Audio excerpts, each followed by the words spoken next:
there's nothing that running owes me. And it's started to sink in that I may not break 2:30 in my career. That's a very real possibility. I have to believe that my best days are ahead of me and that I'm going to, but nothing is guaranteed.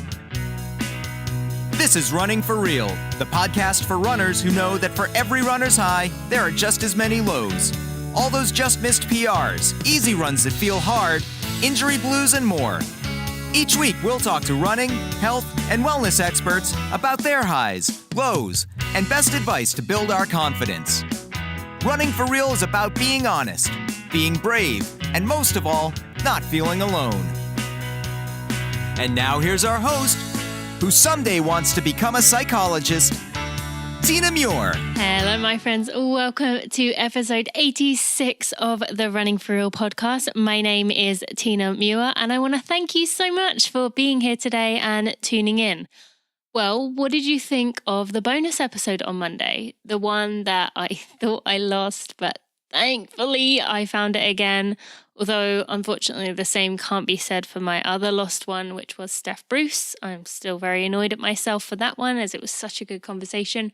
But on Monday, we had Jake Whiteman on the show, and he had some amazing advice for the shorter distances, like the 800 and the 15. That's where he races. But actually, before you start to tune out here, his advice was good to apply across the board, especially if you're someone who puts a lot of pressure on yourself, which we as runners never do, right? If you did miss that one, go subscribe to the podcast through your favorite podcast player. And actually, we're now on iHeartRadio, which is exciting. And if you subscribe, the episodes will come right to you as they are released. Last week, we also heard from the one and only Jeff Galloway, and I still can't get over the fact that up until this coming Disney World weekend, the one that I'm doing, he was running a 5K, 10K, half and full marathon and working an expo for 4 days during that weekend at 73 years old. Absolutely amazing. And Jeff is so full of passion still after all these years. I can only hope that I can even come within the realm of the level of passion and just excitement of helping runners that he has. Today, I thought I would give you the ultimate real conversation between two friends. And I'm actually a little bit embarrassed I haven't had Sarah on Running for Real yet. I really thought I had, but I guess it was a Run to the Top episode that I was thinking of. And I've had her on plenty of Running for Real Superstar live chats. So maybe that's what I'm thinking about. Either way, Sarah Crouch is a dear friend of mine, probably my closest friend within the running world, and I'm so excited for you to meet her if you haven't already. Or if you already know her, you will get to love her even more because you've already heard me talking about her, and now you get to meet her yourself. I look up to Sarah in so many ways, and I'm excited that you're going to get to know her today too. For this episode, I didn't prep her. I didn't talk to her for a few minutes before. What you're hearing is what happened when she answered the phone. This is the ultimate Running for Real, so enjoy. You know, I genuinely care about the brands that I choose to share with you. That's why I turned down a big brand recently, as I really dislike their product, so I backed out. But I'm so excited to introduce you to a new sponsor. Bomber Socks. It is just in time for marathon season, and I'm always telling you that you need to practice with your outfit before the day. Well, now's the perfect time to get some new socks to wear on race day, and I'll tell you about why I love them so much later in the show. Thank you to Body Health for sponsoring this episode of the Running for Real podcast. I am so thankful to Body Health and their support, not just of this podcast, but of me through their perfect amino products. They help me recover faster and feel better. You too can get 10% off at bodyhealth.com using code TINA10. Look at you with pigtails. I know. My hair was just kind of crazy today. So I was like, what can I do? Oh, I'm 4. That's what. Put them back up in pigtails. So it's been like 10 years since I've worn them. Well, it looks good, even though it's a bit of a younger style. Yes. Yeah. Okay, so I have never actually done that before. We are recording already. Welcome to the Running for Real podcast, Sarah Crouch. This is the first time I've ever just called someone and not had any kind of pre-chat, so we're just going to roll with it. So, what made you do that today? Probably because you're the closest person I've spoken to, I think. Oh, we don't need an intro. No, I don't need to give you the usual jargon. We're just going to make it up as we go along.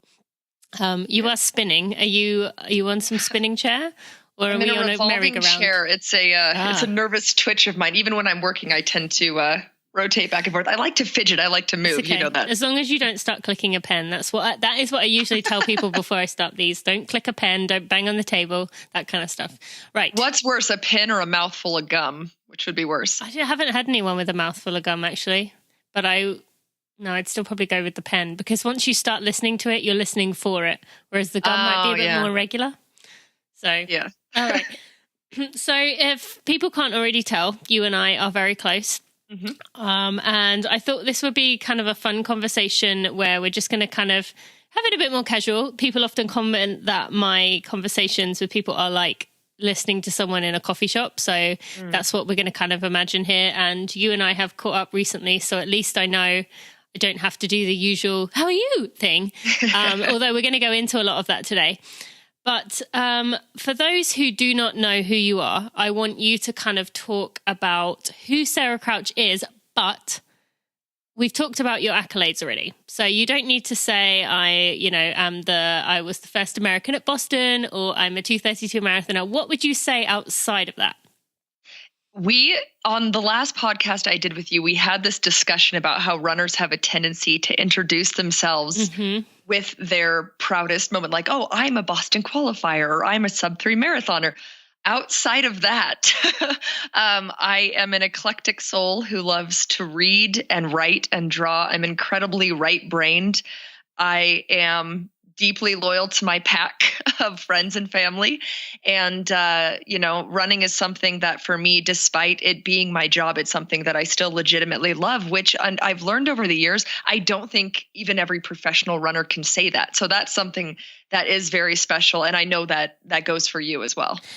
It does, but I would also say you take it to a level further, being that, you have just always been someone that struck me as you just absolutely love it. Like all of it being out there. Whereas for me, I can sometimes get caught up in the finish line stuff and how good it feels at the end. Yeah. I don't know if you remember this, but the day that you decided you were going to step away from the sport for a little while in order to start ovulating again, you were afraid to call me because you're like, you love running so much that I didn't know if you were going to be angry at me for stopping. And no, I understood, of course. And there were times and moments that it made me sad, but I also recognized it wasn't permanent. And sure enough, here we are talking now, and you're already back doing like crazy long runs and stuff at paces. I had someone text me the other day. They're like, did you see Tina's long run? And I was like, yeah, I saw it. So no, it's great to see you back at it. And it makes me so happy. And of course, whether or not you come back to competitive running, it doesn't damage our friendship or my opinion of you. But, I always want to impart my own joy of running onto others, but I found that that's not always the case. And if people don't love it, they should probably do something else because life's too short, you know? Yeah, but you still are able to inspire people by kind of being that's like how passionate you do feel about running. It does inspire other people, myself included, and many of the people listening today.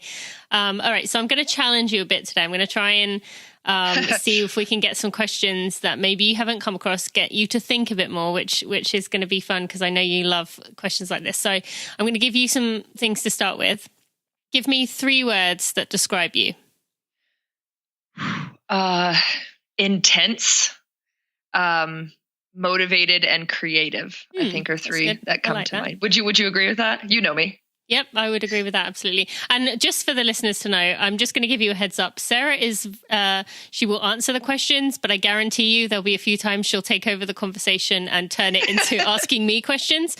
She loves to ask her interviewers questions as well. So I give you full permission to do that. But the trouble with that is I keep being interviewed by like terribly interesting people like Carrie Tollefson, or I'm just like, Carrie, like you have these accolades in running that I couldn't even dream of, and you're interviewing me, so it's hard when, or like someone like you who has this like incredible story that like gripped the running community. And obviously because, we're friends and we know each other, but I didn't realize my tendency to do that until you texted me after my last podcast. You're like, I was laughing because you kept asking great questions. So then I listened to it and I was so embarrassed. No, it's a good thing. And actually, I bet you her listeners, and for those listening, Carrie Tollefson did a interview with Sarah, definitely worth a listen, really good questions. And Sarah a few times said, Carrie, let me ask you about this. But I think that's so good because I guarantee you those people didn't know any of that stuff Carrie said.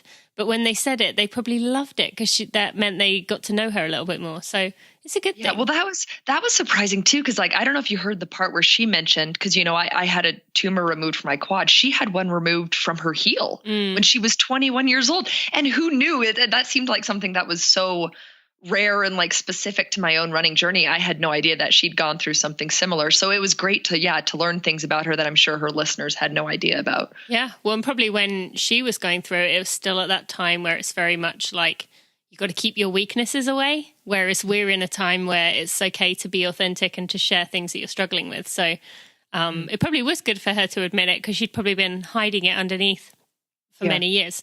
All right. And now a different 3 words question. 3 words to describe your running journey. Ooh, wow. That's long, hard, worthwhile. That's good. Good ones. And I'd say that describes it well. And I'm going to throw maybe a few more of those 3-word things throughout the interview. We'll see. Those are the only ones I plan to, but we'll see if anything comes to mind. By the way, I'm sorry. I have to flip that on you because I'm dying to know what words you'd use to describe yours. I'm really curious. Do you know what's funny? This morning when I was doing my run, I was like thinking about this and I was like, she's probably going to ask it back to me. And I said, I should probably think about that. And I thought, you know what? Like, then it's not like the same game, is it? So I didn't allow myself to think about it. Okay. So which one do you want to know? Of your running journey, like my 3 running words. Journey. Yeah. Roller coaster.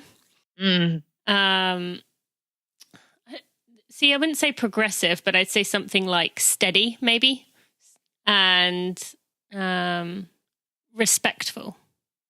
Why respectful? Just because I've kind of come to get to the point where I realize that running comes in ebbs and flows, and I think running is always there for us, whether we want to leave it for a while. It's not like it gets offended and says, no, you can't ever do this again. So it respects your decision to kind of, like you said, if you don't enjoy it, step away. Yeah. If that makes sense. Because if I think about you, like the one word that comes to mind is like overcome, just because like all the stuff you went through in college and then in your professional career, it's like this ability to overcome things just comes to mind. But I think too, it's like there's a really odd, I was thinking about this on my run today about how running, especially marathon training. And how many have you done? 3, 4, 5. Okay. Wow. They add up so fast. How marathon training, in a way, it gives you like this emotional Kevlar vest, because in any sort of bad emotion, I think about like grief or something like that, you learn if you are in that emotion long enough, or if you live in that sort of emotion, you build up a resistance to it and you learn how to function within it. And I think that marathon training, and especially marathon racing, you learn how to emotionally function in this state of like physical trauma, to the point that I think about like my first marathon, it took me 3 years to run another one because I was so damaged. But over the years now, it's become, it's physically just as hard. Emotionally, I'm able to bounce back faster. So I think there is like this really great equipment for life that marathon training gives you that is hard to find in any other facet, even of the sport of running, No, I would definitely agree with that. All right. So before we go on to more about you, is there anything you think the listeners may not know about me, like things we've done, things I do, weird things people would never guess, anything that comes to mind that you would like to tell them right now? Because I probably won't.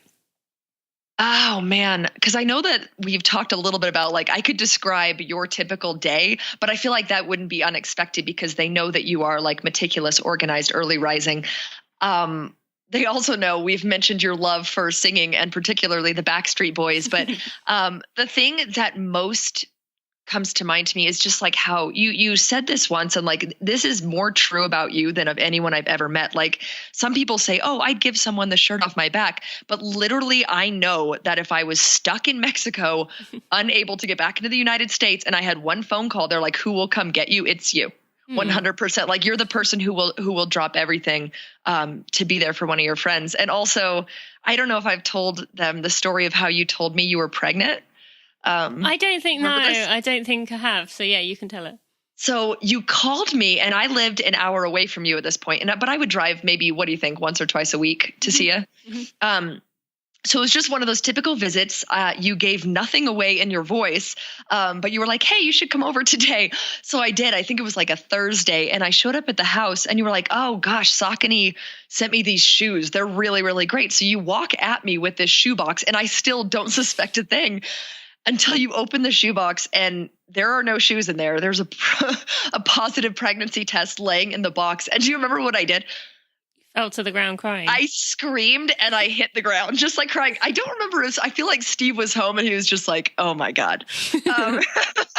But he's like, I knew your reaction was going to be crazy, but like, I could not believe it because it was so soon. It was so soon that it happened that I just wasn't expecting that news for a while. And I loved the way that you surprised me. And I still tell that story to people. So that's maybe one of the unexpected things that people don't know. And you were the only person I actually thought of a creative way to tell.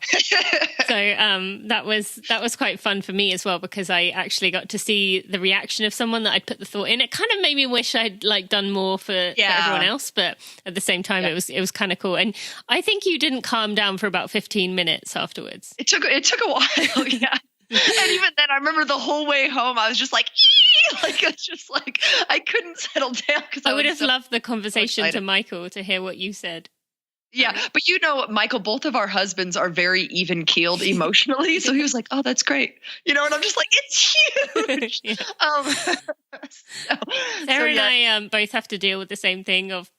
We'll spend hours making our husbands dinner, and you and I both do it. They've put a lot of effort and energy into making like nice food, and both of them will sit down and we'll be like, well, how is it? How is it? And they're like, yeah, it's good. Like, it's good. Yeah. Thank you. Anything else? Yeah, well, as we discussed, it's like, but when they actually rave about something or say, hey, this is really good, or this is great, then it like makes my heart soar because I know that he means it. Whereas for me, he could tell me, hey, Sarah, I bought you a box of Junior Mints, or hey, Sarah, we're going to Disneyland for 2 months. And my reaction would probably be the same because I ride so high on the spectrum. So there is something valuable in people who don't ride the emotional roller coaster the way we do. Okay, right. We're going to get onto the serious stuff now. Okay. Chicago Marathon, you were the first American. Now, I don't want to talk about the race itself, not so much. We'll talk about a few different things, but saying you were first American, and a lot of the media came up saying, unknown runner finishes first American. Now that kind of upset me because I was like, excuse me, like, how is she an unknown runner? Like, she's a 2:32 marathon and she's always up there. And it kind of bothered me because, I've known you've been there in the past and you've been there, especially at Chicago. So how did that kind of feel to you going into this? And I know you'll be honest with me here, like, real or whatever, but like, did that bother you that they used the word unknown, even though that you'd been around? So in all honesty, I get why they did it though. And I think you would too, in that it's a better story.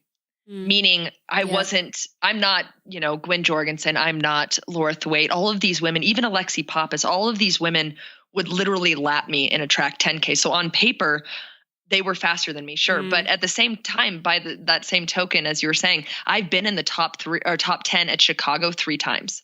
I've been 6th place before my first year there.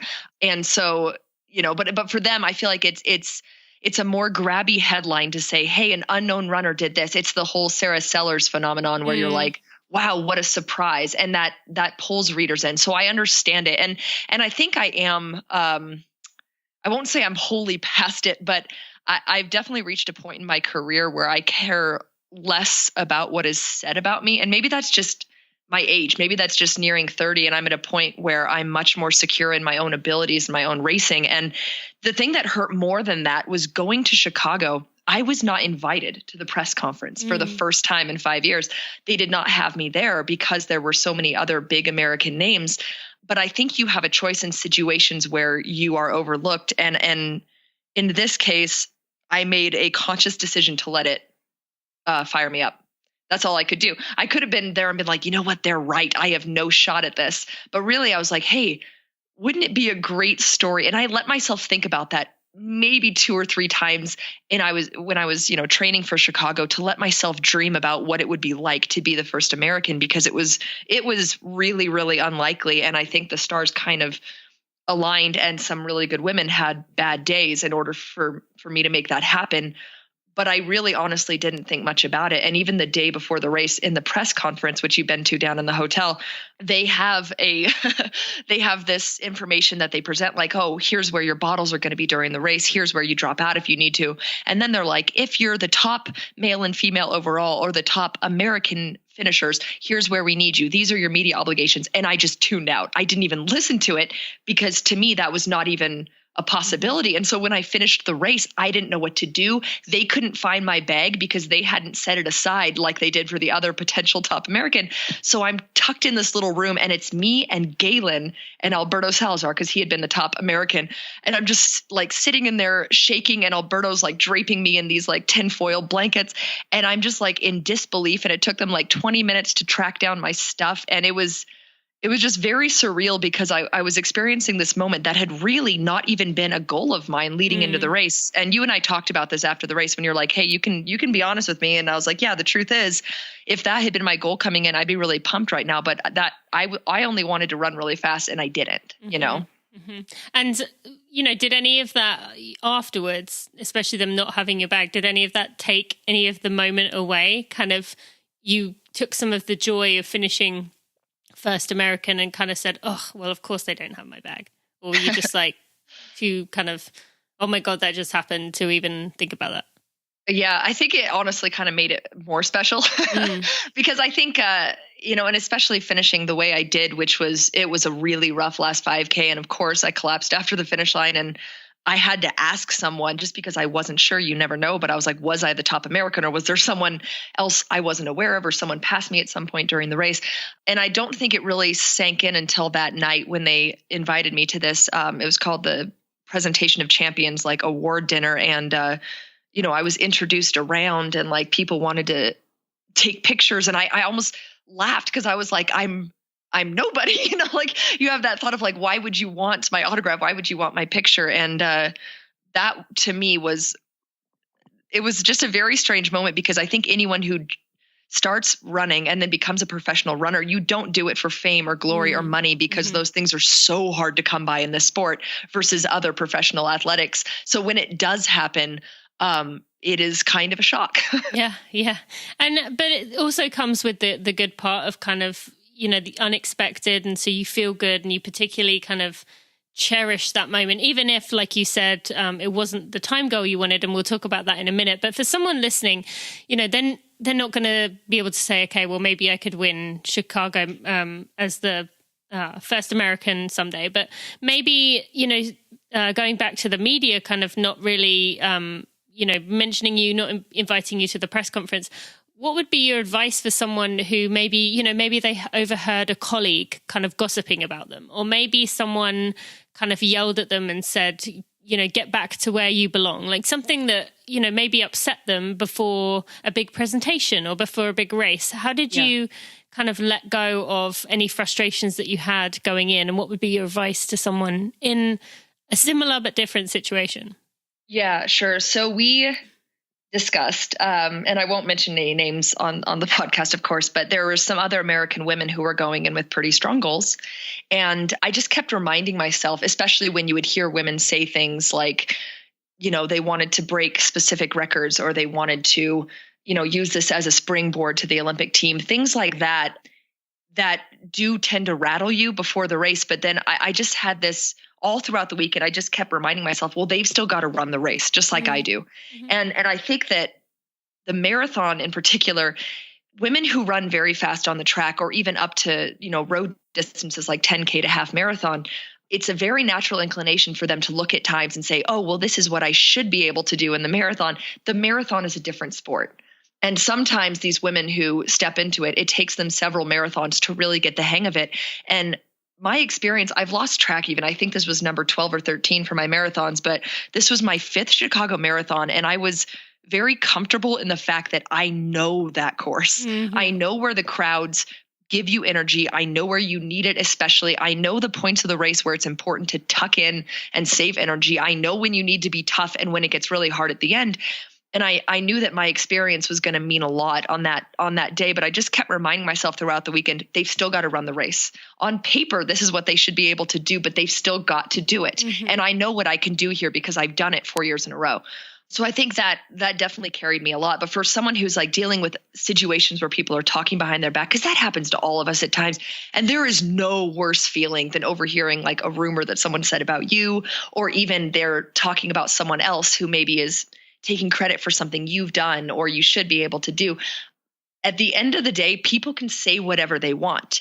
You don't have to buy into it, and you get to choose. And that's one of the things I've learned throughout my 20s as I've grown up. And I hope you have too. And I'm sure most people do as they age, but is that whatever people say about you, your opinion of yourself is something that you get to facilitate and something that you get to foster. And you have this chance to be your own fan. And I think way too many of us we choose to believe the negative things people say about and throw out any of the positives we hear. But you can choose to be positive to yourself and to speak the truths that you wish to be true about yourself and to believe those in your heart. And, that's definitely something that's really important, not just in running, but in life. Yeah, I love that. Thank you so much. That's a great way of explaining it and so true. Although, I'm 30 now, so I'm really wise because I have been for a few months now. It just happened. Oh, Tina, a 90-year-old would slap you in the face for saying that.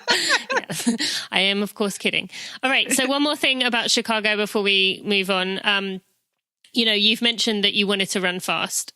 Explain to us that feeling of, many runners understand that feeling of I'm happy, and we all almost essentially are never totally happy with our race. But talk about that. Like you had one side of you that was like, I'm first American. This is something I never dreamed of. Like it's amazing. But then you also had the other side of it that was like, oh, I kind of thought I was ready. So what was your thoughts around that?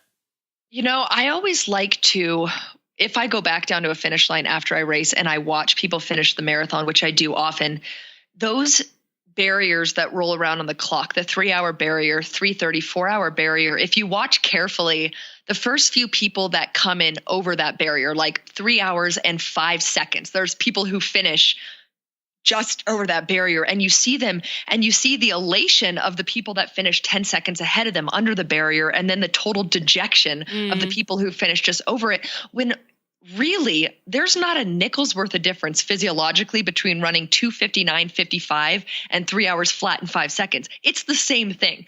The barrier is just there as this really arbitrary time that you either get to say you beat or you don't. And so for me, I've been chasing a very specific barrier of 2:30 in the marathon, which right now I'm about 2 minutes and change away, or I would say roughly 5 seconds a mile. Which is just heartbreaking when I think about it that way. But at the same time, there's nothing that running owes me. And it's started to sink in that I may not break 2:30 in my career. That's a very real possibility. I have to believe that my best days are ahead of me and that I'm going to, but nothing is guaranteed. And so I don't want to look back on my career and be like, wow, I didn't celebrate all of these really amazing, wonderful, fast marathons because I was so preoccupied with this arbitrary number that really doesn't mean anything. I would love to do it someday, but I've started to get the feeling that it's going to come when I let go of it. The same way that that happiness can be at times when you stop chasing something so wholeheartedly and just let it kind of settle on you. So that's why I'm going to double back and run the California International Marathon.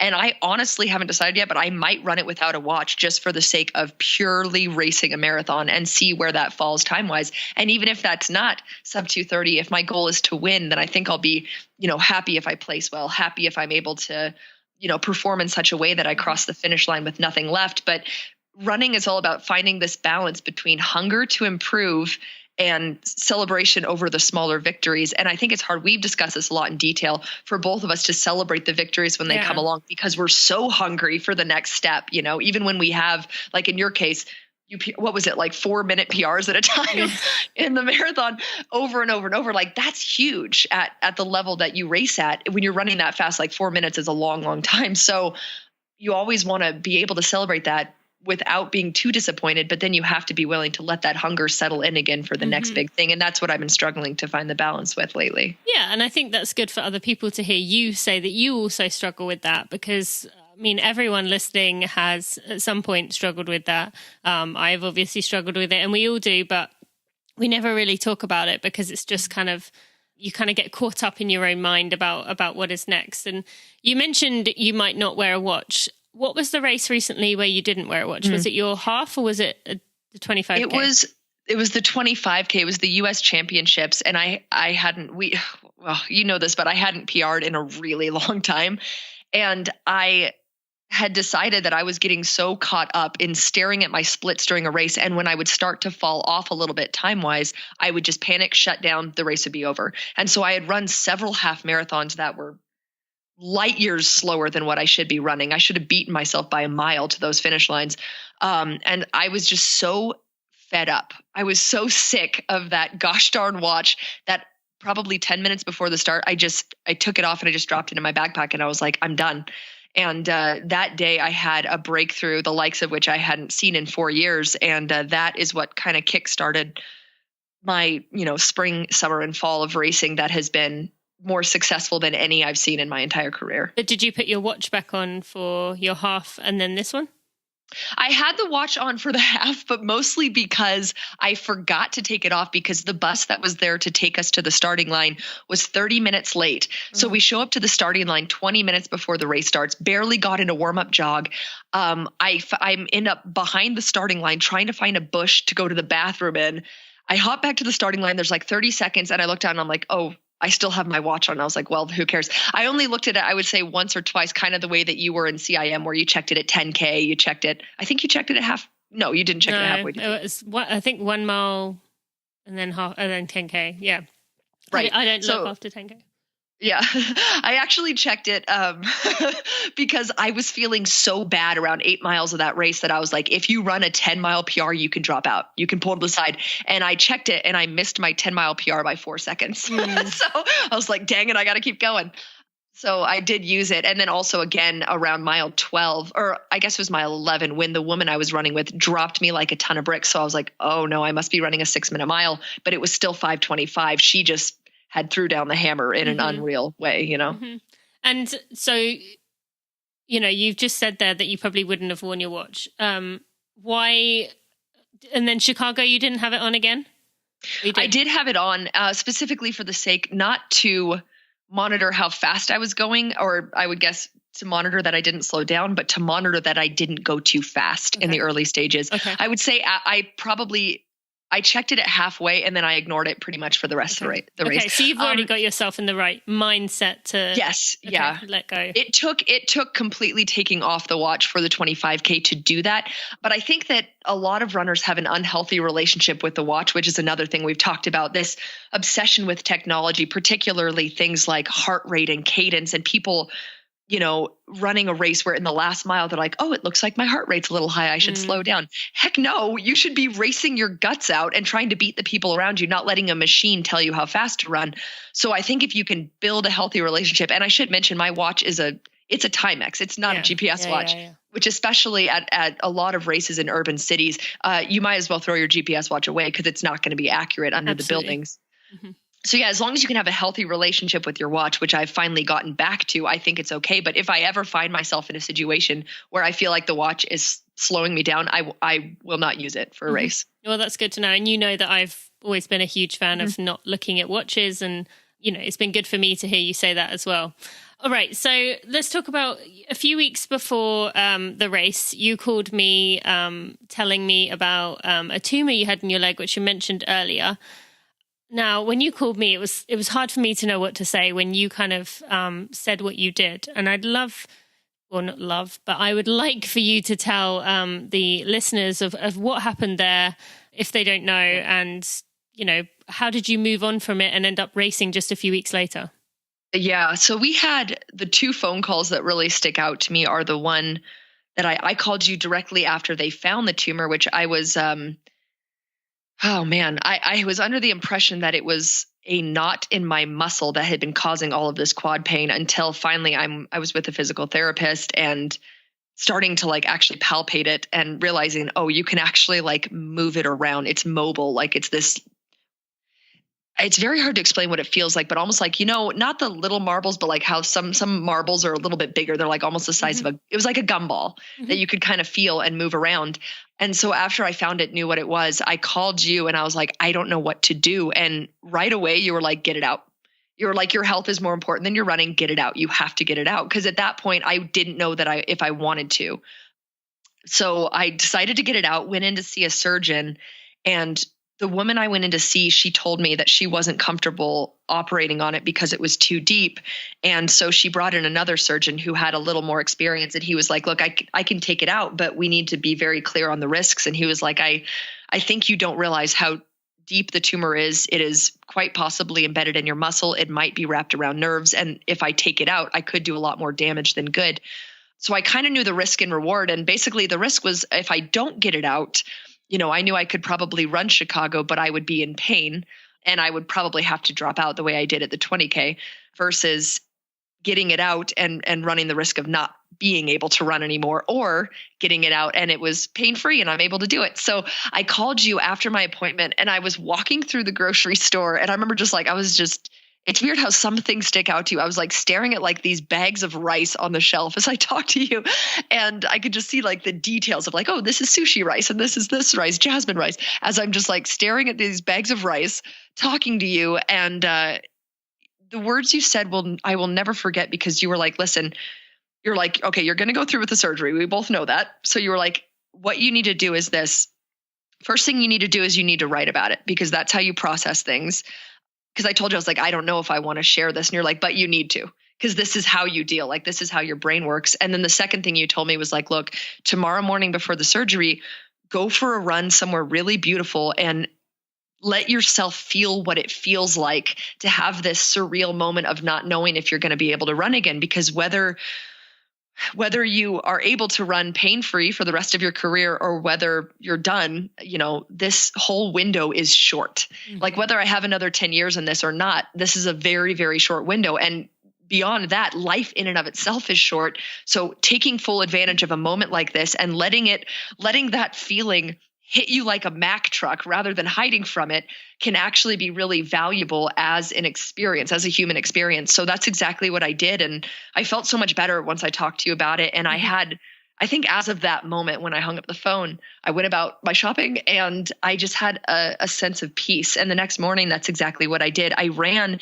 And the thing that kept coming to mind was not all the things not the PRs and the victories and all that, but just the beautiful bonding moments I've had with the people I've shared my career with, you included, the women and men I've been able to have as training partners, and the people who have just embraced my career and supported me and lifted me up, and how wonderful it's been for the last 15 years. And so I walked into the office for the surgery just feeling at peace with whatever the outcome was going to be, because it couldn't take away these last 15 years where I have lived in a way that I don't think most of the population does in their entire life. Mm-hmm. I've experienced more than a lot of people do in a lifetime. And I'm super grateful for that. Even still, that attitude has not left me. That's so cool. And did you take that into Chicago? Like, were there moments in the race where you were like, this could have not been happening right now? Like, I'm here. And did you think about it often? Yeah. Because for me, I felt really, really good up to like mile 21 or 22. And when it started to hurt, I actually reached down and touched the bandage that was still covering the incision site. Because she asked me, the woman who was prepping the leg afterwards and who took the stitches out, she's like, you'll probably need the bandage on for another week. And I got the stitches out 5 days before Chicago. So I had this bandage on and I just reached down. I was like, okay, this next 20 minutes is going to be quite possibly the worst 20 minutes of, that I'm going to endure for a long time. But remember that you're lucky to be here. Mm. And so that to me, the whole weekend, most years I've gotten to Chicago and I sit in my hotel room and I'm miserable and I'm dreading what is to come. And I'm like, I'd rather be anywhere on planet Earth than right here about to race a marathon, because I'm so nervous and I'm so scared of how badly it's going to hurt. I did not feel that this year. I was like, I'm so fortunate to be able to line up, so that just this sense of gratitude settled over the entire weekend. And I know that certainly helped with the race. That's so cool. And thank you for sharing that, because I think other people listening assume that elite runners are kind of sitting in their rooms like let's get this thing on the road. Like, I can't wait. And it's just not like that at all. I mean, I've talked about it, but I think it's good for them to hear you. Well, I was going to say, I absolutely hate it when I see people post things where they're like, I'm so excited to race. I'm like, are you really though? Yeah. Because no, I can say I'm excited to race until the week before. And you and I are both like this. I remember your week before CIM, you were a wreck. And like usually the week before a marathon, I'm like, this is just, why do I do this for a living? This is the worst possible job in the world. Almost like you're preparing to step onto the front lines of battle and take a cannonball to the chest. You're like, this is the pits. But no, it's for the first time in 15 years of racing, I actually can say that I was legitimately excited to race right up until the day of the race, which is rare. And I hope that lasts, because that definitely beats the alternative. Oh, yeah, for sure. And actually, it's funny you say about the battle thing, because that's when I did the World Half in Cardiff. There was terrible weather. I don't know if you remember watching it on the TV. Oh, I remember the pictures, particularly with the, And so going into it, I was kind of like, oh no, like, oh, it's going to be so bad. It's going to hurt and it's going to be painful enough. And now I've got the weather and I'm going to be blown around and it's going to be cold. I'm going to be wet. And I was just like spiraling out of control. And then I was talking about it to some of the other people racing. And I was like, oh, the weather looks really bad. And they're like, oh no, it's fine. And I was like, how are you like so calm? But then I remember standing on the start line and I'd kind of got this like warrior paint on my face, like, bring it on. Like at some point I got to like this peace. And I've heard you talk about that with Chicago. You're like, come on, weather, like, give me the worst you've got kind of thing. Yeah. But then these other women. Cardiff, I want to say, correct me if I'm wrong, wasn't it like 35-mile-an-hour wind gusts? It was ridiculous. Like I remember obviously it being bad myself, but I remember also watching the TV afterwards and seeing Mo and two other people get blown. Literally, like you saw their whole bodies like blow off the camera and then come back. It was crazy. But I stood on the start line like warrior, like ready to go, and these other women were like standing there like shaking and shivering. Mm-hmm. And I was like, you know what? Like I made peace with what the weather was going to be and I was ready, whereas they were kind of like, it's going to be fine, it's going to be fine, it's going to be fine. Yeah. And then it was like, oh wait. And then on the start line they freaked out. So oh man. But I think it is, in a way, like bracing yourself for the worst can help, because then when you get out there you're like, oh, it's not quite as bad as I thought, even if it's terrible. Is that the worst weather you've ever raced in? Well, Slippery Rock we raced in, but that was not a half marathon. Yeah. Is the difference. Actually, on that note, I wasn't planning on asking you about this, but as I've told people before, there's that photo of like you mowing me down at Slippery Rock. So this was Division 2 Nationals 2009, 8. Yeah. 8. And we should clarify that I didn't catch you. You were another 10 meters, you would have got me, but she was mowing me down. That was the first time we met. Well, I don't know if we even met that day. We met the next day. We must have traded a few words at the awards ceremony, I would think. There's photos of me standing next to you, but it's funny now looking at that. Yeah. That's how our story began, and it's still going now. So, but yeah, that was pretty bad. I think Cardiff may have been the worst. I've been pretty lucky, this, with weather. I really, all of my marathons have had good weather. So I'm jealous. Yeah. I know you've gone the other way and had quite a few with bad weather. Well, I just don't think I've ever finished a marathon that finished under 60 degrees, which if CIM is the weather it usually is, it should be the first like legit cold weather marathon I've had, which is very exciting because I love running in the cold. I don't like running in it, but I like racing in it. Yeah. So I think that will be definitely exciting. But yeah, so and that's obviously, where you had your PR, and I've heard wonderful things about that course. I don't know if you can hear. I don't know if you can hear her, but my cat. Yeah. Should I just kick her out? I feel like I should just. No, you can't really hear it. It's okay. Okay. She's probably sad. Okay. I know. I want to dig deeper into this year. You've had a rough few years. You've talked about that. I hadn't had a PR in 4 years until you ran your 1:11:31 this year. During the photos of you finishing that race are just so cute. And the same with the 25K, because you're just so over the moon that it's finally coming together. But let's talk about the last few years. How did you keep going or keep showing up, as Des would say?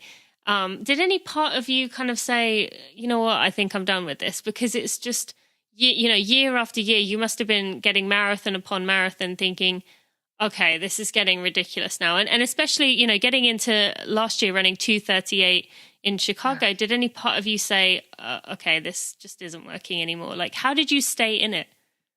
Yeah. I don't think the thought of actually quitting the sport never occurred to me, simply because I love running too much to not do it. I did have plenty of moments where I felt washed up, where, in the silence of like the night, I would really think about, and I would sometimes like wake Michael up and be like, dude, I think my best days are behind me and this really sucks. But it's tough because I've described it many times, but like how running is kind of like this rope that if you go long enough without a PR, without a personal best, the rope just starts to fray. And like the first thing that frays is like, okay, you don't make as much money at it running 2:38. The glory isn't there. You're not winning races anymore. All of these little threads of the rope started to fray. And I can legitimately say that when I lined up for that 25K, I was down to my last thread.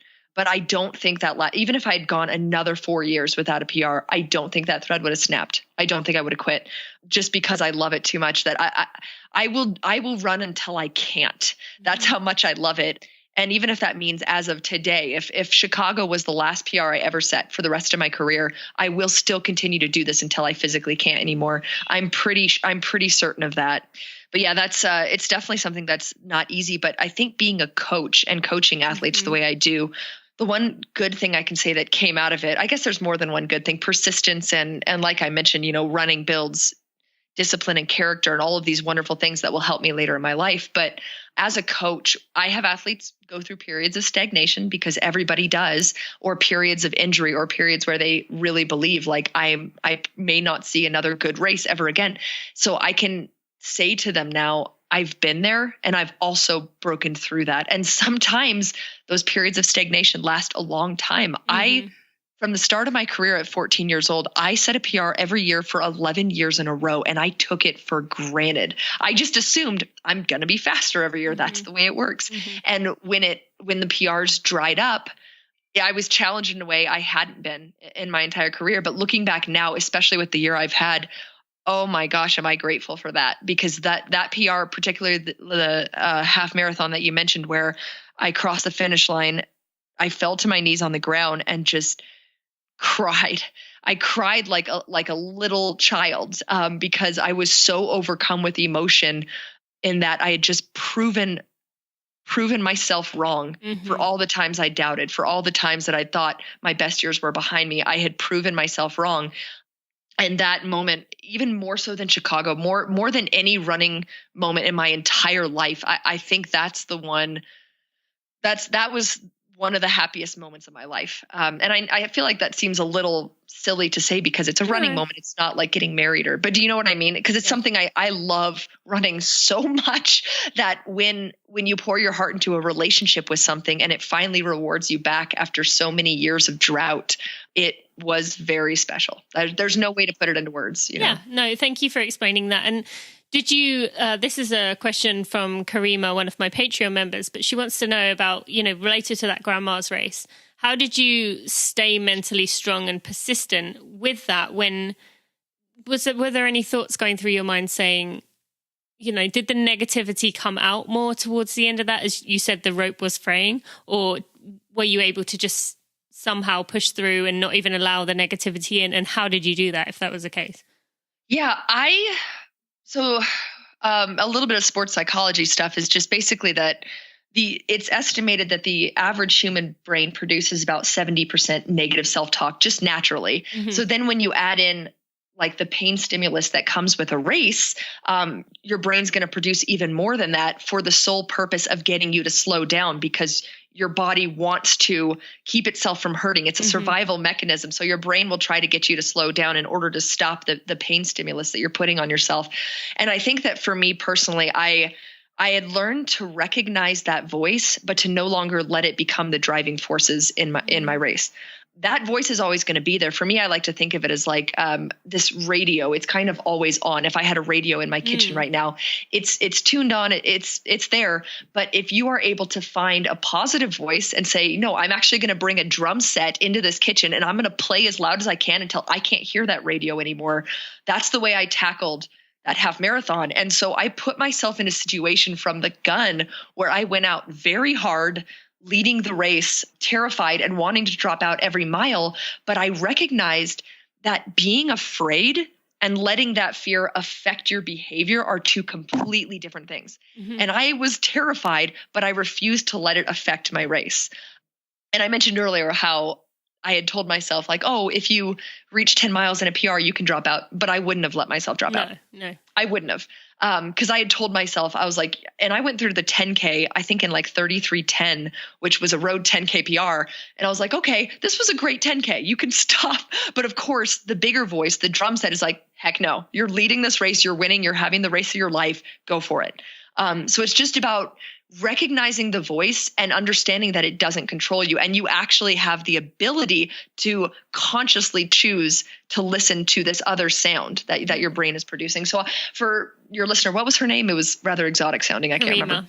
Karima. I would say that before the race, it's a good idea to have mantras or specific words that are important and powerful for you. Have those maybe written on your arm or have them on a piece of paper that you can read before the race to remind yourself when that negative voice creeps in, oh, here's my prepared words to battle that. Here's my drum set. Love that. And that's definitely what I did for sure. That's a good way, drum set as well. I feel like that's a word that's different enough. If you said to yourself in a race, drum set, that would like stand out to you, because it's not like believe strong. It's like drum set and you kind of maybe laugh a bit to yourself and then that's good. Thank you for explaining that. And did you kind of tell that same thing again when, you started the half in a 5:17 mile and you mentioned you went through the 10K in a road PR.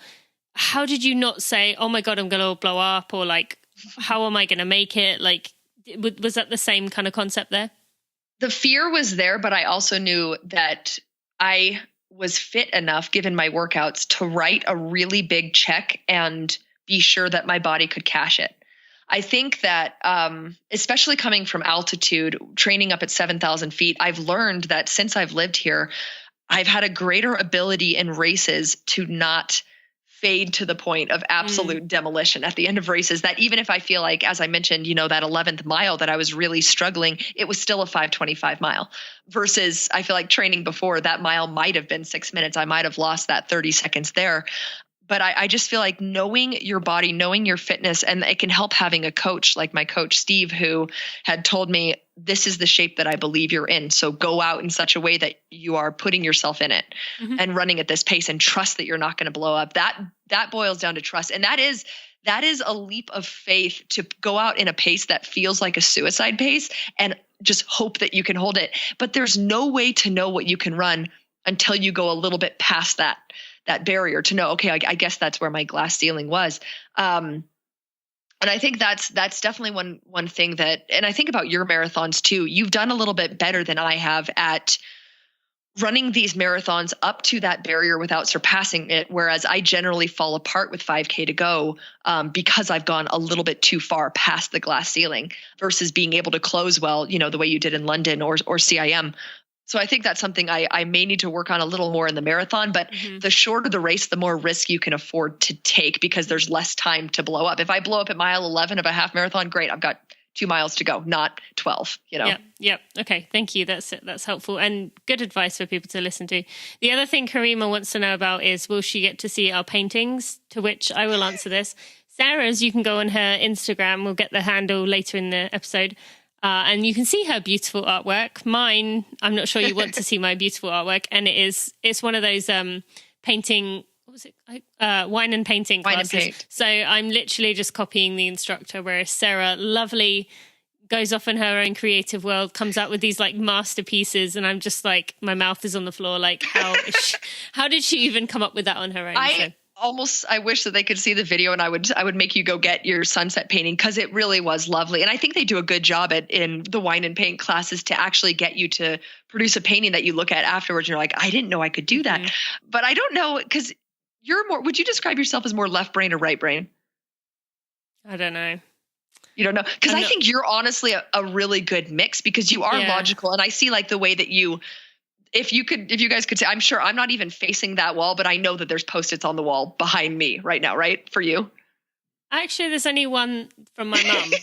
No, there's a few. Yeah. So generally I'll walk into your house and there will be just a grid of organized Post-its and a very left-brained Tina mode. But at the same time, you do have moments of intense creativity, especially in like some of the crafts and things that you do for your friends.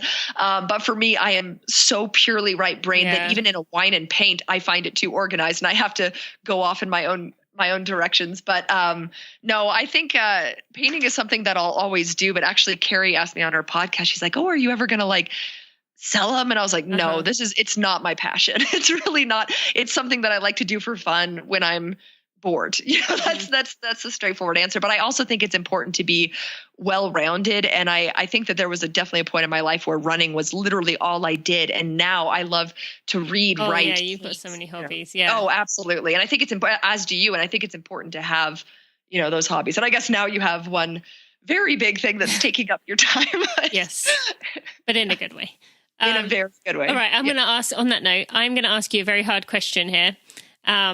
During this tough time, the 4 years of no PR and, myself falling pregnant, other running friends of yours falling pregnant, did any part of you think, well, maybe I'll just have the baby now and then come back? Wow. That's a really good question. So I think the difference is this, and I'll never forget this day when I came downstairs and you were crying uncontrollably on the phone because you just found out that you were going to wear the Great Britain jersey. Wasn't that the day I had found out I wasn't doing it? Oh yeah, that's what happened. And then they called me later. I forgot. Oh, I couldn't even understand what you were saying. It was horrible.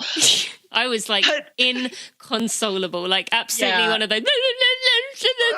And like the snot running down my face and all that. Yeah. Yeah. Which is awful because, and I don't know how much you've told your listeners about it, but like the selection process for you having this lifetime goal of running for Great Britain, and their selection process is just, it's insanity the way that they choose who's going to run. And you certainly had earned a spot. And so you thought you hadn't gotten it. And then the joy of finding out you had and getting to achieve this goal. I feel like that in a way, even though it was before the time you decided to step away, you were like, okay, this is the thing that I've wanted to do. And now I've gotten to do it. So I can do this. I can step away and have this child. Versus for me, the thing that to me is like the lifetime goal, the thing that I just can't seem to accomplish is that sub 230. So I had one or two moments, I'd say, because I know I look at Michael, and this is, wow, we're getting real here, but like, I don't feel like I'm ready for a baby. And I think my husband is. He's ready to be a dad. He's 30 and he's going to be a wonderful father. And I know that, but I've gone back and forth on whether or not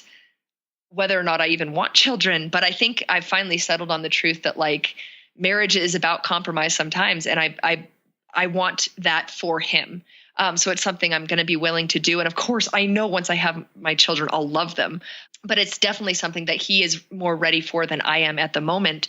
But there were moments when he would say something or I would have the thought of like, it might give me a break that I need in order to come back to running stronger. But I can't say that I ever seriously considered it even more than I, considered like hanging him up or anything like that. Okay. But now more so than ever, the thought is on my mind because family planning based on running is the most bizarre concept in the world. To say, oh, the running world works in 4-year cycles. So when should I have my first child? When should I have my second child?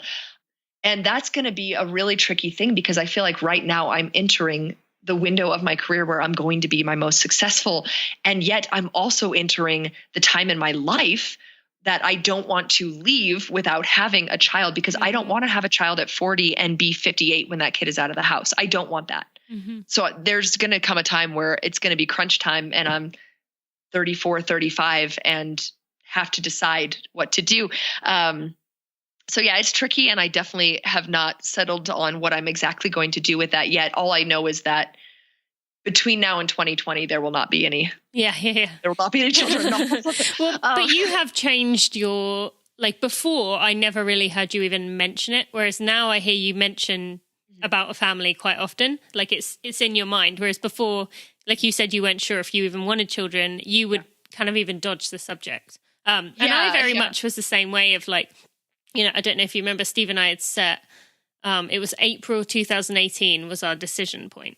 Because Steve is 38, about to turn 39. So, he's same thing as you. I wanted to make sure he was, under 40 before we had a child. Yeah. But we kind of had that deadline, but I kind of reached the point before that deadline. So you never really know whether it's going to kind of hit you at any point. And did you feel then before you got pregnant and before you had Bailey, because like the thoughts I'm having now are like, I don't know if I'm selfless enough to do this. No, I had the same concern. Like, I don't want to say running is selfish, but it kind of is. Like you live your life around what you want to do when you want to train. And and I definitely had that same concern. Like it's no longer going to be about me. I'm never going to have the opportunity to just, it's not like even now, like right now, Bailey is sick. She has a cold.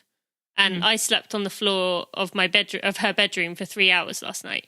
Like if I'd have done that during my like training years, I would have freaked out. Like, oh, I can't do a workout today. I slept on the floor. What am I going to do? Whereas, I knew going into this that I was never going to be able to have that 100% guarantee that I could control my situation enough. Or like if I couldn't do a workout, I could say, all right, I can do it tomorrow at 4. Whereas now, I have to just roll around her. But I found that I went through, it just kind of, I don't know, just came to accept it. And I think, when you're ready, you'll reach that point. And I don't think, Well, this is a very intense question. So I have had these thoughts where this is real, where I'm like, will I love this baby enough to make up for giving up my running?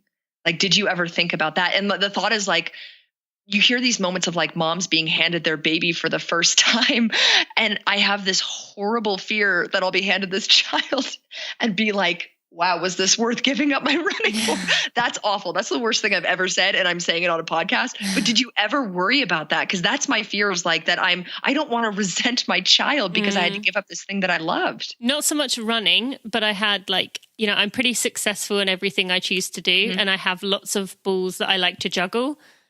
With different things I enjoy and in my life. And suddenly I only had one that mattered. So I was scared about that. Like, I don't want to give up my working and I don't want to give up my business and I don't want to give up my running and all kinds of different things. But I found that I completely like made peace with it. And, did you have that moment when they handed her to you where you were like, this is the most love I've ever felt in my life? Because that's what I'm hoping. I don't think, I mean, it is an incredible, overwhelming rush of feelings when they hand them to you. Yeah. But I wouldn't say it was like, I don't care about anything else. I think, especially for me, maybe because I was early, it was just like, oh my God, what just happened? Like, how is that thing there? And before it was in my belly and now it's here. Like it's just the sheer physics of it. It's wow. It's overwhelming. But even, that was one thing I found hard. And we're going way off the topic of running. People kind of present this image that you meet this baby and you're like, oh, I've loved you more than anything I've ever loved. But the first month, you don't know them. Like imagine having someone you don't know come live in your house. You have to get to know them. Like, so their habits. And, it takes a while. And especially they're so demanding, as everyone knows. So no, like immediately it was kind of like, you're literally trying to survive. Like you're in the middle of the night crying, saying, I can't do this anymore. And you're thinking, I just want to get to the morning.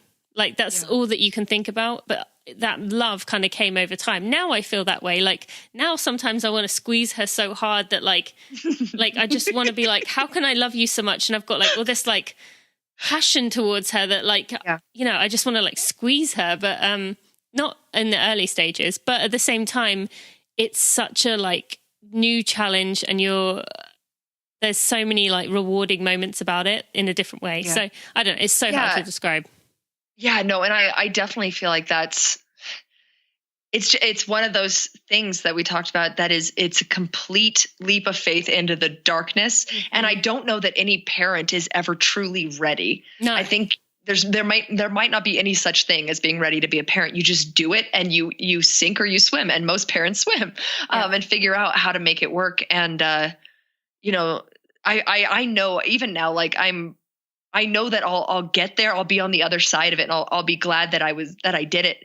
But on this side of it, it's still scary. But then I see you, and how happy you are, and I get pictures of Bailey eating with food up to her forehead, and I'm just like, there's something in that I feel like I do want that, Yeah, and it doesn't have to be now. And that wasn't what I was, when I asked that question, I was not trying to push that anywhere. I just was like literally curious with, like, did that enter your mind, especially just because for me, Jess, my sister, giving birth to Charlotte was like something that like planted a seed in my mind. So I wondered if it was the same.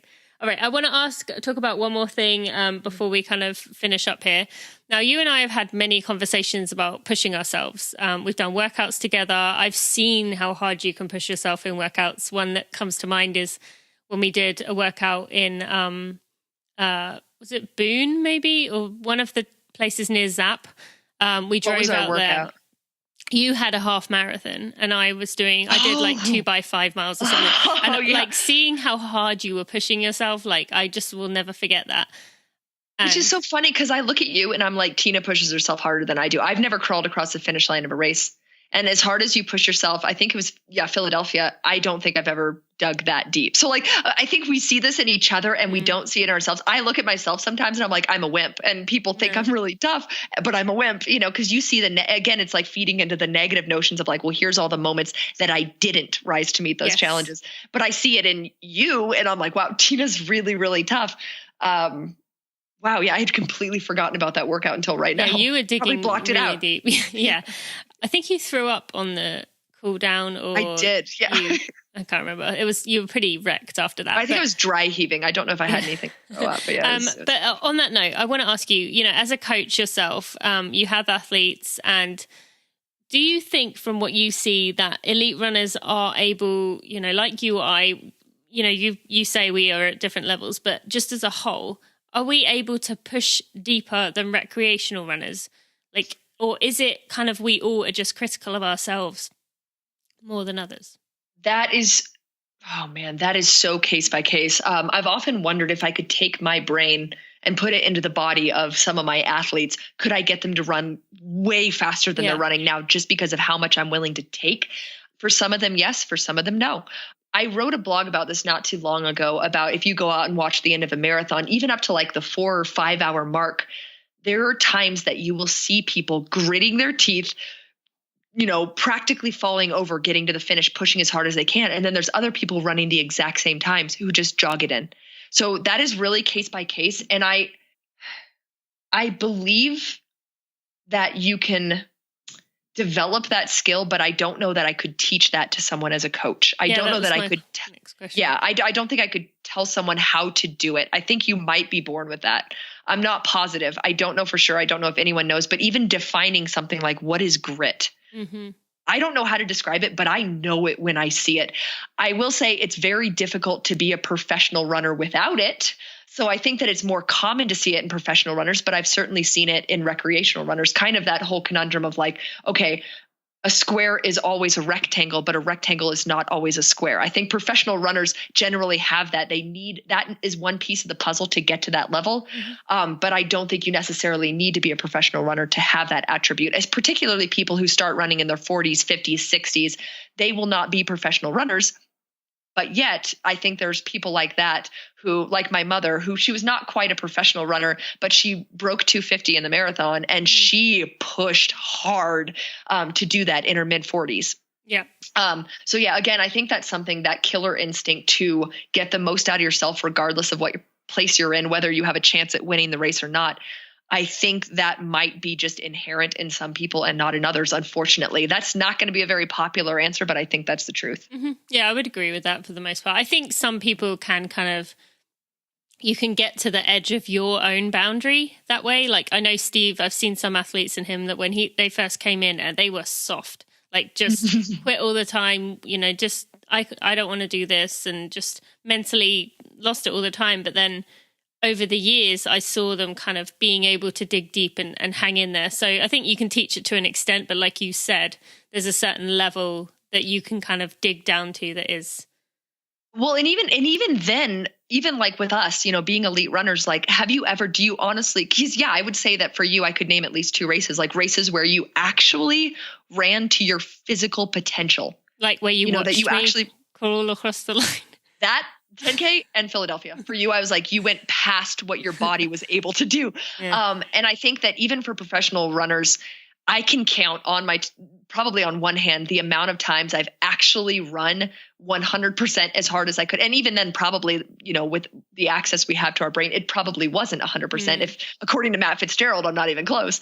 But I think that going to the well like that is rare, even for people who are the toughest of the tough. I think there's maybe a limited amount of times in your career that you're able to do that specifically because of the trauma it brings with it and the damage it does to you. Yeah, I haven't been able to get even close to where I did at Philadelphia, and that was 2012, 13? Yeah, somewhere around there. So yeah, definitely. Yeah. All right. Just a few more questions for you. One from Jackie, who's another Patreon member, wants to know, you have obviously the Shalane, the Molly Huddle, the Desi kind of group. And then there's these breakouts like Ali Kiefer and Jordan Hussein and you coming through. But do you kind of get excited thinking about, these women in their mid-30s, like Shalane and Desi and other people who have kind of come up, Steph Bruce, people like that, have come up, later than what is traditionally the typical runner peak. Does that give you excitement thinking like, wow, in the past, maybe I thought 30 was old, but actually I've got plenty of time? I think it's more hope than excitement because it's very tempting for me at 29. I ran my first marathon 10 years ago. And so for me to be like, this is kind of all I've got. Well, no, a lot of women, especially I think of someone like Sarah Hall, who was just knocking away at that door. And now at 33 or 34, she's seen enormous breakthroughs in the last couple of years. That makes me very hopeful that I might take another really big step forward if I just keep at it. But again, the first thing that comes to mind when you say that is, okay, but what about kids? When am I going to do that? And how much of a toll is that going to take on my running? But then you see people like Steph and Kellen, who have had children and are now running faster than they ever have before. And that in and of itself is very exciting to think that, and I might be wrong about this, but I want to say Paula Radcliffe ran quite fast post baby. She did run fast. I think her world record was before, I think. I'm not sure, but I think she ran 2:17 or 2:19, which definitely. Is obviously the second fastest time ever run by anyone. So I think that there's a lot of hope in that notion of, okay, even in 3 years at 32, I could stop and have a baby, hopefully twins. So I get 2 of them knocked out at one time. Which you will with your family. I do have a lot of twins. Is this going to skip? Would it skip you? I don't know. I think that generally if you're going to have twins, it's because it runs on the mother's side of the family, which it does in my family. But I don't know. I feel like even then it's still rare, but that would be ideal as boy and a girl. Bam, done. But even if I did have 2 kids started running again at 34, it's potentially possible that at 36 or 37, I could see a resurgence. Sure. Yeah. Yeah, because like Shalane winning New York, how old was she? 37 last year? 36? I'm not sure. Well, the one that comes to mind for me is Jo Pavey, who had a baby at 41, 40 years old. 40 years old, and then ran a best at 41. So I definitely keep 41, her in mind. I think did she break 32 minutes in the 10K? It was something nuts. I'm not like sure about that. time. I think she was bronze medalist in the Commonwealth Games. Yeah. That was what I think comes to mind for me. All right, just going to wrap up here. One final fun question from Lucy, who wants to know, do you think a sweet potato can be made into a viable burrito? Because that combines my favorite racing food with yours. This is how I do it. And I have put sweet potato in a burrito. Absolutely. But I wouldn't cook it. I'd cook it with, chop it up. Cook the sweet potato somewhat. So generally I like to have them savory. You like to do like brown sugar and stuff. Yeah, but you're still saying cook it, right? Not eat it raw. No, I wouldn't eat it raw. No. Okay. I'm saying I would roast it. I would cut it up into like 1-inch cubes, roast it with rosemary, garlic, olive oil, and then I'd throw in black beans, rice, maybe a little sour cream, a little cheese. That's a good burrito right there. 100% you can have sweet potato in a burrito, and it would be a good substitute. Like if you're like a vegetarian, don't want to eat chicken or something like that, it has that good, texture to it if it's cooked right.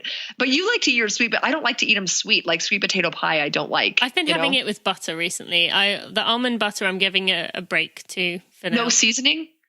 No, just I like having it with butter. I eat so much butter. Like I can't even, I don't think people realize how much butter I eat. Like it's the good butter too. Yeah. It's like that Irish, like Kerrygold, yes. Yeah, Kerrygold. There's one more thing I want to have you mention with this burrito. Obviously this question has come up because Runner's World did an article on things you ate.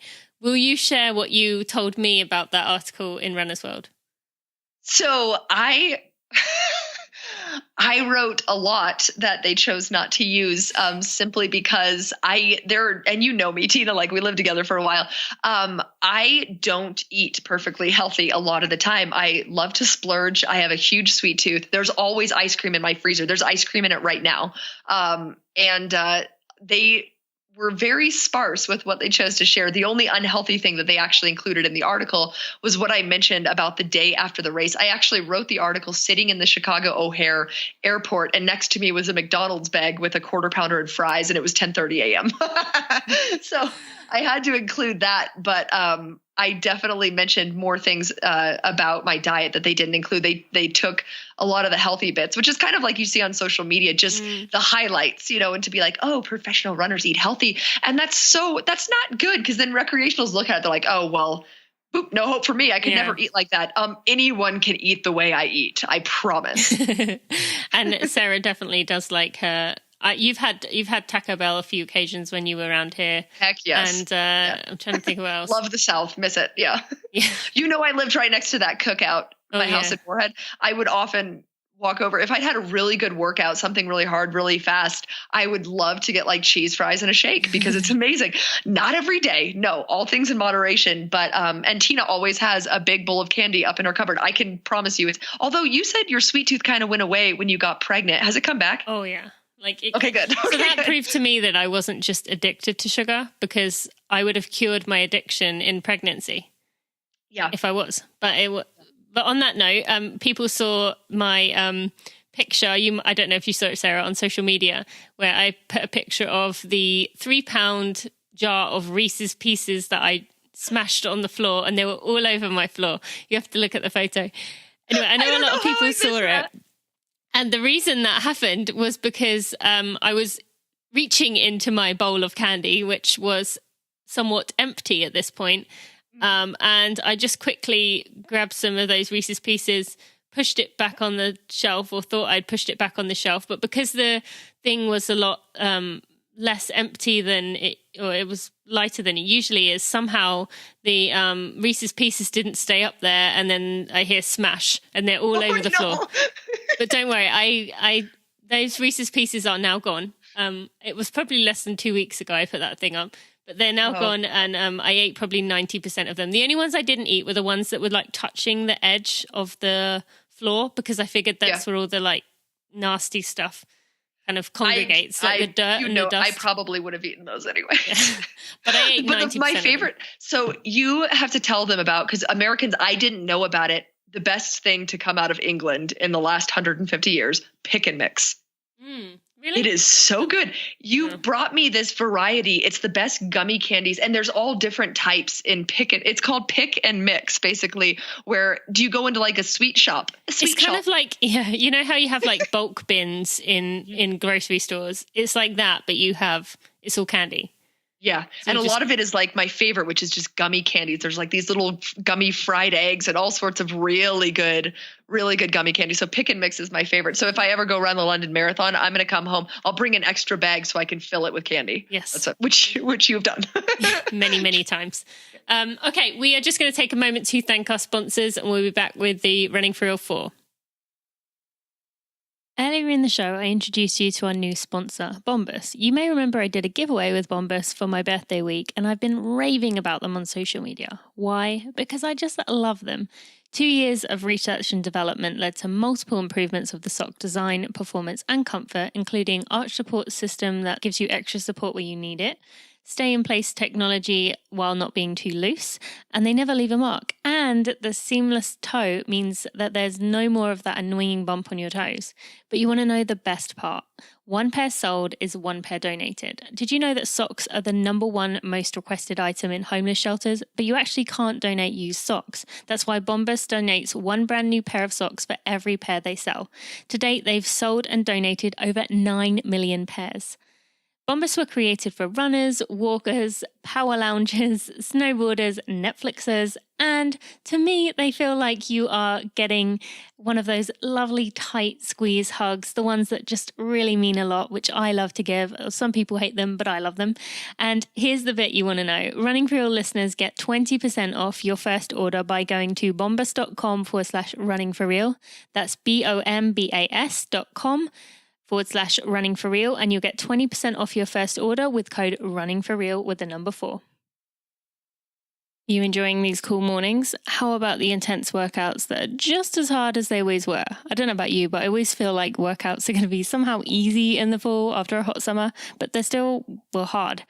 I still feel beaten up after hard days and after long runs, and I still get sore the next day, but less sore when I have Body Health Perfect Amino to speed up the recovery process. I take a lot of comfort knowing that it is working hard to repair my muscles as soon as I stop running or strength training. Then I can eat my meal, my usual 25 minutes later to fuel up again. I wish I could say I used that time to stretch, foam roll, do mobility and rehab, but let's be realistic. That doesn't always happen. Usually I'm jumping in the shower and trying to get clothes on before Bailey starts crying, or I have to do something else on my list. At least I know Body Health Perfect Amino has my back right from the stop of my watch.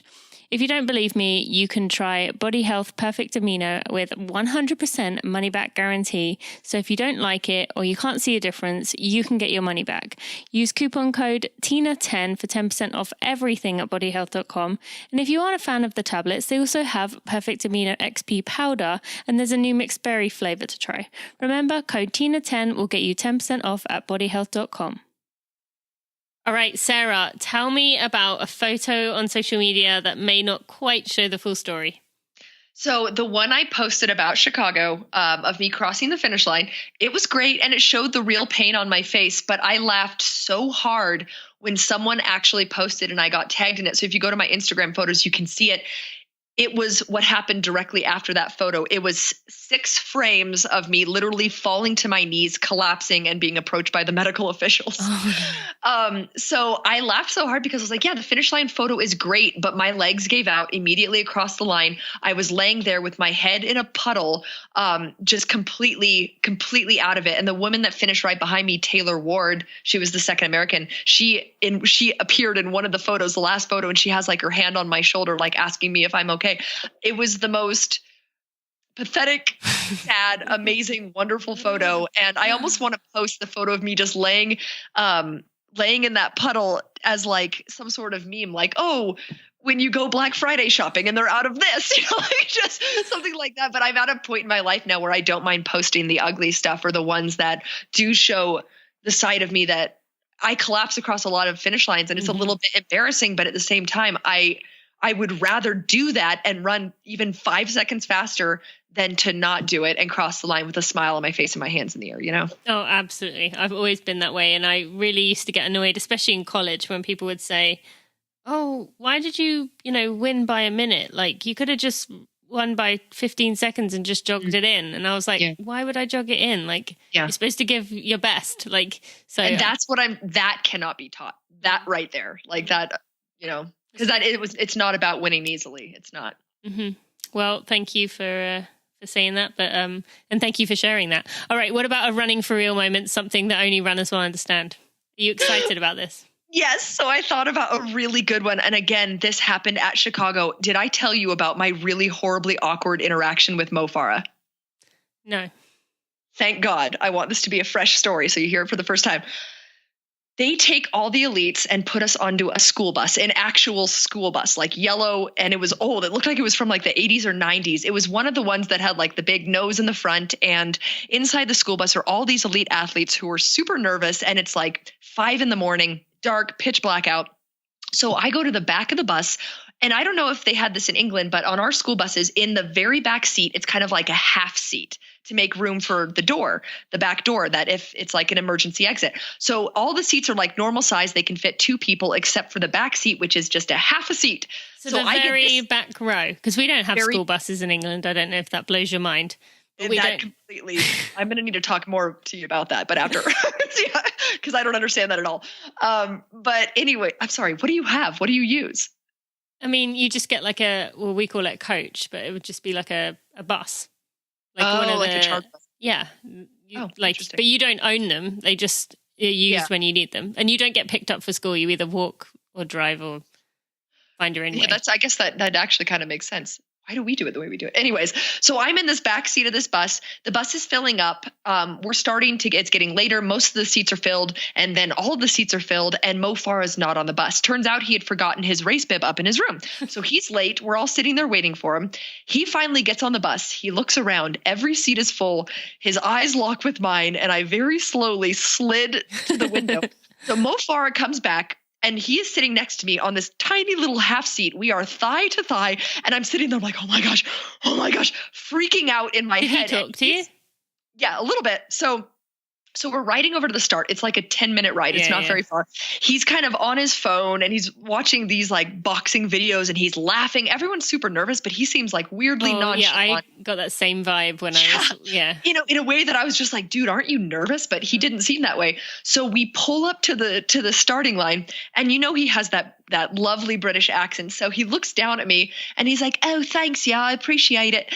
And I don't know why these 3 words came out of my mouth. It's just the word. I looked him directly in the eyes and I was like, that was cozy.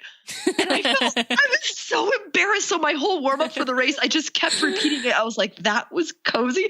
And the funniest part is this. So he had been training in Flagstaff and I had not seen him up here, but my sister Shannon, she had been pulling around an intersection and he had been standing at the corner and her window was down and they locked eyes. And she literally was just like, Mo Farah. She like said his name to him. And so he like awkwardly waved at her.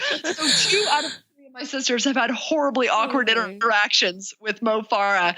But I thought that moment was just like, I was so embarrassed. And it's good for people to know that like, sure, I was the first American at Chicago. I reacted the way all of us would have reacted when sitting next to Mo Farah. I completely geeked out. And it was really cool to see him win the race. And he was prancing around at the starting line, like beating his chest like a warrior. Like he was fun to watch for sure. Oh yeah, he is definitely a character and so chill, like you mentioned. I noticed the same thing when I was on that team with him. Yeah, and I remember same kind of thing as sitting at a table with him at lunch. There was like 6 of us at this table, and I was like, "Be cool." Be cool. Farah, just stay cool. And then I remember him getting up and then loads of people like pounced on him for photos, even other elites. And I was like, I should have asked. See, I felt the same way, but I didn't do it. I was like, don't be that girl. I was like, because especially sitting there in a school bus on the way, I wanted to pull out my phone and like sneak a selfie. I was like, I'm never going to get away with it. That's never going to work. No, he probably knows it. But thank you for sharing that. That is absolutely hilarious. Okay, what about a high moment for you? Like we talked about, I feel like there's no need to go into further detail, but the high moment in my career was that half marathon for sure. For now, I hope to have another one soon, but that was definitely special just for it was just put into sharp contrast by the 4 years of my running drought. So it was all that much more valuable. Well, thank you. I was so excited for that moment as well, and cool hearing you say that is the highlight so far.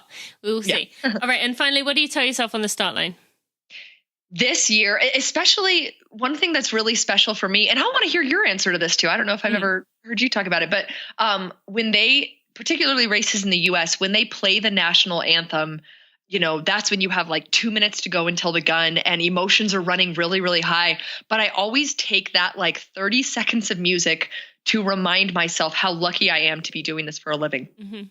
And even for the people who are maybe standing 6,000 people back in Corral 3, when you hear the national anthem, like just know that like no one is putting a gun to your head, making you do this to yourself, this particularly awful and wonderful form of torture. You bring it on yourself. And in those moments, it's easy for me to hear that music, to listen to it and be like, this is why I'm here.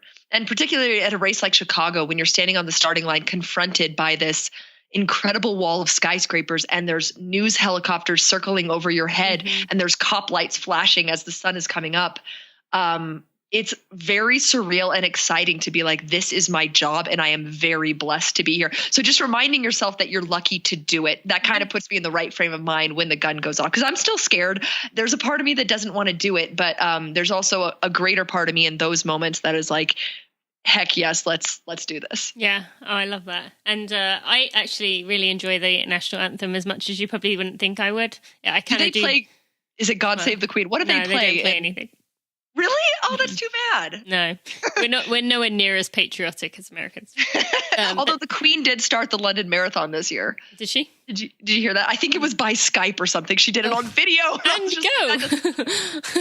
Hello. She's just firing a pistol in her office. I don't think that's how it happened. I didn't know that. I'm going to have to look that up. All right, yeah. Sarah, how can people find more about you if they want to follow along in the future, other than your really annoying long blog name, which you really need to buy .com? I know. I've really got to. But first, before I do that, I do want. What is your thought on this thing? It's pretty boring. I just say all I want to do is enjoy it and do my best or give my all. Nothing exciting. No, I don't think that's. I think again, it's about reframing the experience. To set aside your fear and remind yourself why you're there. That's great. Mm-hmm. To get a hold of me, again, my blog website is sarahsrunningshorts.weebly.com. But if you don't want to remember that, just go to my Instagram. It's in my bio. My Instagram is at sarahcrouch1989. My Twitter, which I never use, so don't bother, is sarahcrouch89. And then I'm on Facebook as well. Mm-hmm. Cool. Well, my friend, thank you so much for sharing with us. This has been a record long podcast, but in a good way. Oh my gosh. I just looked at the time. I could have run 10 and a half miles. And we could have talked another hour and a half easily. But thank you for sharing. Thank you for being my dear friend. You mean so much to me. And I'm glad that everyone else gets to hear how amazing you are. That was it. So thanks so much. Thank you. And I love you, of course. And looking forward to the next time already. My friends, if you have a minute and you could leave a review on your favorite podcast player, Apple Podcasts, aka iTunes, Stitcher, Overcast, Pocket Cast, Spotify, or whatever else podcast player you use to listen to this podcast, or if you would subscribe to this podcast, you will help me get out in front of new runners to make our tribe even bigger and even better. It might not seem like you as one person can make a difference, but really it helps a lot. And it shows me you appreciate the hard work I put in for those. Thank you so much. Well, that ended up very real, didn't it? But in a good way. And I hope you now see why I love her so much. What a story about perseverance, never giving up. And she could have so easily stepped away. And honestly, I'm not sure I would have been tough enough to do it for 4 years with, the running world or the running results just constantly kind of hitting you like that. But she did, and obviously it's paid off. And I know she's got many exciting things ahead of her. I was so proud of Sarah for being the first American this year, but I also knew she'd be disappointed. She's worked so hard for that big goal, and I know she's going to get it. It's just a case of when. So you can find links to everything we talked about today in the show notes at tinamuir.com/episode 86. If you haven't already joined the Running for Real Superstars community, my community of wonderful, lovely people, you can also find links there. Sarah is a member of Running for Real Superstars, so you may actually see her chime in from time to time and get to chat with her in this Facebook community. And today you may have noticed, as with most episodes now, that we do have some questions from Patreon members. So if you would like to support me on Patreon, if you appreciate these episodes I do, they are free and I put a lot of time into it. If you are enjoying those and you have even a few pounds, dollars, euros, whatever it is, I would really appreciate it. You will also get to know who is coming on the podcast to ask your questions. And you can find out more in the show notes, or you can go to patreon.com/runningforreal with the number 4. Now, next week we have Fiona Oakes, who you may have heard of for the incredible things she is doing to raise awareness for her animal sanctuary and show that you can do great things as a vegan. Now, we do address these two issues, but we also talk about how she's got to the point where she holds 4 world records in some of the harshest conditions out there. And she also has a 2:38 marathon PB, so she's really fast too. If you need a story of inspiration, be sure to subscribe to this podcast on your favorite podcast player. And remember, I mentioned earlier that we are now on iHeartRadio, which is exciting. Make sure you do that before next week's episode, and it will come to you right into your phone. I hope you have a great week. I'll see you then. Thanks for listening to the Running for Real podcast. Be sure to check out tinamuir.com for show notes and even more helpful running information.